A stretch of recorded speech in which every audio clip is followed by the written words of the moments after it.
Hey everyone, welcome to another installment of Harry Potter Theory. Today's video is part 2 of a 4-part series where we'll be taking a closer look at the storylines left out of the Harry Potter films. These are the subplots and storylines from the books that didn't make it to the big screen due to time constraints. Apparently, the upcoming Harry Potter HBO series, which has the goal of creating faithful adaptations of the novels, will allocate 8 hours per season, with each season dedicated to one book. With that sort of a runtime, we should be hopeful that all of these secondary storylines make it in. Anyway, let's get into it. Harry and Cho's date. Harry and Cho share very little chemistry in the movies. It feels weird, forced, and they don't appear to have any real connection. It's also somewhat jarring given that Harry's feelings for Cho intensify so soon after Cedric's death, a character Harry deeply mourns and feels responsible for. Despite all of this, however, Harry and Cho give it a go, and end up going on a date in a moment that was never seen in the films.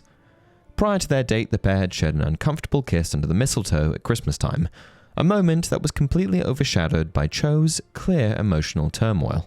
Because she felt guilt for moving on from Cedric, she ended up crying during their kiss. However, they still decided to give the date a go, and on Valentine's Day of all days, no pressure, the pair headed to Madame Puddifoot's tea shop in Hogsmeade. After an awkward start to their conversation, things quickly took a turn for the worse when Cho brought up the sensitive topic of her late boyfriend Cedric's death, all while they were surrounded by romantic couples kissing each other. And if things weren't already bad enough, Harry mentioned his plans to meet up with Hermione, essentially cutting their date short, which only added to the tension. His voice sounded falsely bright and cheery. To his horror, he saw that her eyes were swimming with tears again, just as they had been after the last DA meeting before Christmas. "Look," he said desperately, leaning in so that nobody else could overhear. "Let's not talk about Cedric right now. Let's talk about something else." But this, apparently, was quite the wrong thing to say. I thought you'd understand. I need to talk about it. Surely you need to talk about it too. I mean, you saw what happened, didn't you?" "Well, I have talked about it to Ron and Hermione, but..." "Oh, you'll talk to Hermione Granger, but you won't talk to me. Perhaps it would be best if we just paid and you went and met up with Hermione Granger, like you obviously want to. Though on some level I would have liked to have seen this in the films, it may have also been a bit of a hard watch." Department of Mysteries. The Department of Mysteries inside of the Ministry of Magic is home to a number of sub-departments, including the Hall of Prophecy, where we see Dumbledore's army members duke it out with the Death Eaters, as well as the Death Chamber, home to the highly mysterious stone archway known as the Veil. These two sub-departments were featured in the films, but if you haven't read the books, then you'd have no idea that there are actually several more departments which were never shown on screen, including the Brain Room, Love Chamber, Space Chamber, and Time Room. All of these rooms are accessed via the Room of Doors, a large circular room where everything is black. The Brain Room was a long rectangular room lit by low-hanging lamps, the highlight of which is a tank of oddly aggressive brains swimming in a green solution. There's quite a bit of action that goes on in the Brain Room, with the most significant moment being when Ron finds himself nearly strangled to death by one of the brains. The Time Room is a mysterious chamber dedicated to the study of time and its effects, featuring a large crystal bell jar at its center, filled with a swirling, glowing substance capable of manipulating time in peculiar ways. It was here that they witnessed a Death Eater's head revert back to a baby's head. The Space Chamber is dedicated to the study of the cosmos and the mysteries of the universe, and featured stars, floating planets, and other celestial phenomena that created an illusion of the cosmos itself. 4 of them chased us into a dark room full of planets. It was a very odd place. Some of the time we were just floating in the dark. And lastly, there's the Love Chamber, that contains a force that is at once more wonderful and more terrible than death, than human intelligence, than the forces of nature. It is also perhaps the most mysterious of the many subjects for study that reside there. It is the power held within that room that you possess in such quantities and which Voldemort has not at all. The Weasley's resident Ghoul. If you haven't read the books, then you probably won't know anything about the Weasley family Ghoul, a male ghoul that lived in the attic at the Burrow. The Ghoul was considered to be sort of a pet to the Weasleys, and was largely ignored and left to its own devices. The only time it made its presence known was when the house was quiet and it banged on the pipes and/or howled. The Ghoul played a bigger part of the story in 1997, when it came time for the trio to embark on their own mission of tracking down Voldemort's Horcruxes. It was during this time that Harry, Ron, and Hermione all had to come up with plans to keep their loved ones safe. Harry relocated the Dursleys to a safe house. Hermione obliviated her parents' memories so they'd forget ever having a daughter. And Ron, well, he asked Fred and George to help him transform the family Ghoul into a convincing Weasley. Bizarre, right? The plan involved the Ghoul taking Ron's place in his bedroom while he was away. Decked out in pajamas, sporting a head of ginger hair, and afflicted with a convincing case of the highly contagious wizarding disease, Spattergroit, the Ghoul served as the perfect decoy. This ruse ensured that while Ron was on the run with Harry and Hermione, any Ministry officials or Death Eaters would be too wary of the illness to investigate further. I definitely want to see this one in this series. Marauders' backstory. The Marauders were a group of mischievous young boys who attended Hogwarts School of Witchcraft and Wizardry during the 1970s. These 4 boys were characters you've probably heard of: James Potter, Sirius Black, Remus Lupin, and Peter Pettigrew. The quartet of boys began their studies in 1971, the same year as Severus Snape, and they all had one thing in common: they were all Gryffindors.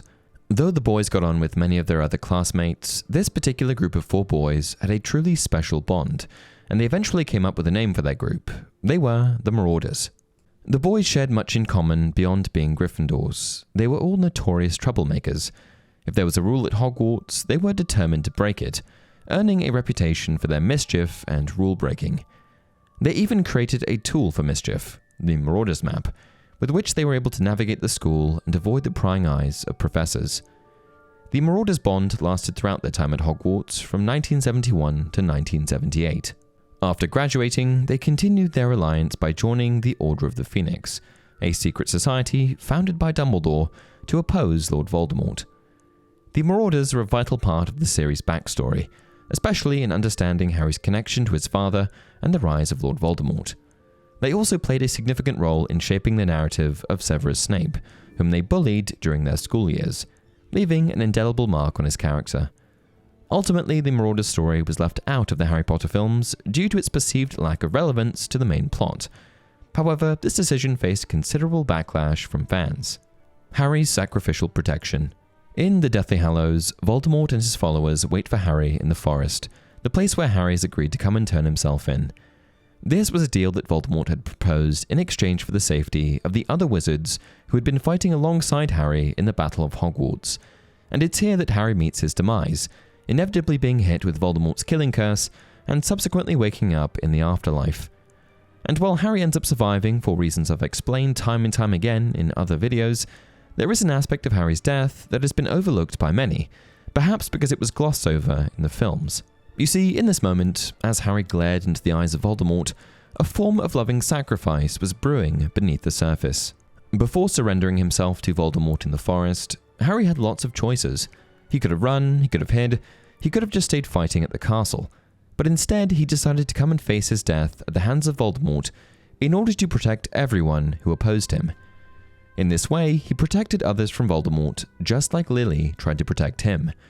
And that's why, when Harry gets killed, a loving sacrifice is placed upon every single witch and wizard on his side. As Harry lies dead on the ground, Voldemort believes he has won. But in reality, Voldemort had just made his own life a lot more difficult. Harry later mentions this to Voldemort, who is wielding the Elder Wand, when he says, "I've done what my mother did. They're protected from you.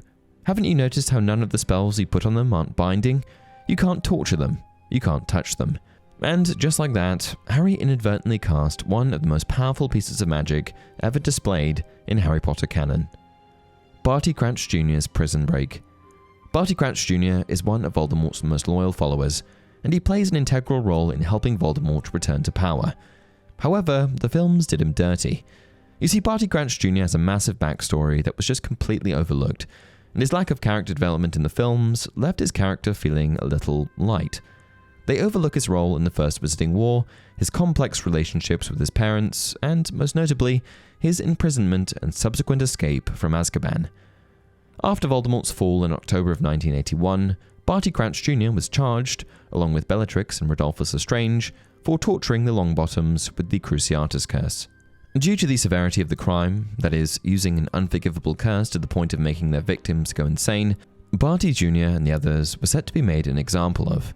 At just 19 years old, he was sentenced to the full extent of the law by the Council of Magical Law, over which his own father presided. And so, despite Barty Sr. leading the trial, Barty Jr. was sentenced to life imprisonment in the magical prison of Azkaban, condemned to live out the remainder of his life amongst the soul-sucking Dementors. Despite being sentenced to life imprisonment by his father, Barty Crouch Jr. was excused of his crimes without question by his devoted mother.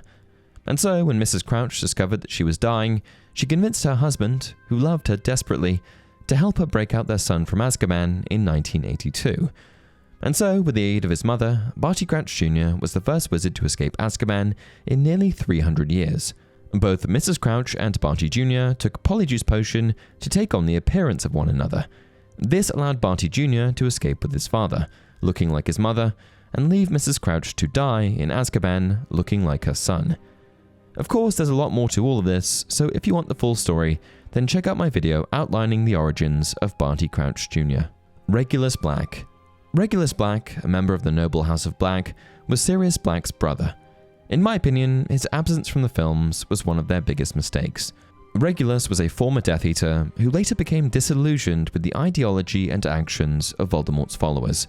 In a courageous act of defiance, he stole Voldemort's locket Horcrux from the cave, replacing it with a fake and leaving a note for Voldemort signed R.A.B. to declare his betrayal. Regulus sacrificed his life to ensure the locket's removal, instructing Kreacher, the Black family house elf, to destroy it. His heroism and ultimate sacrifice were revealed through Kreacher's story in Harry Potter and the Deathly Hallows. But for some reason, likely time constraints, his significant contribution was omitted from the films. While the omission of his character and story was certainly disappointing, I am excited to see how it plays out in the upcoming show. And that's it for this video. Be sure to check out part 1 if you haven't already, and be on the lookout for parts 3 and 4 as they roll out in the coming weeks. Until next time, remember, it does not do to dwell on dreams and to forget to live.